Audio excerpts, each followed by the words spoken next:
दिल्ली के कई स्कूल्स में 7 दिन के अंदर तीसरी बार बम की धमकी मिली है। धमकी की इत्तला के बाद डीपीएस आर.के. पुरम में पुलिस की टीम स्कूल में पहुंच गई, जांच शुरू कर दी गई।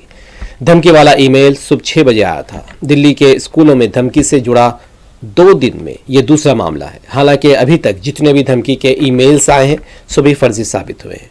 एएनआई ने पुलिस के हवाले से बताया कि आर.के. पुरम के दिल्ली पब्लिक स्कूल समेत दिल्ली के कई स्कूलों को हफ्ते को एक बार फिर ईमेल के जरिए बम की धमकी मिली।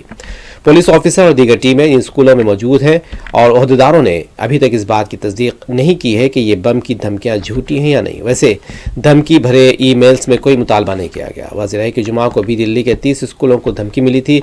स्कूलों में ईमेल भेजने वाले ने लिखा था कि 13 से 14 दिसंबर को मीटिंग और पेरेंट्स मीटिंग और स्पोर्ट्स डे पर बम धमाके होंगे। जांच में पता चला था ईमेल मुल्क के बाहर से आए थे।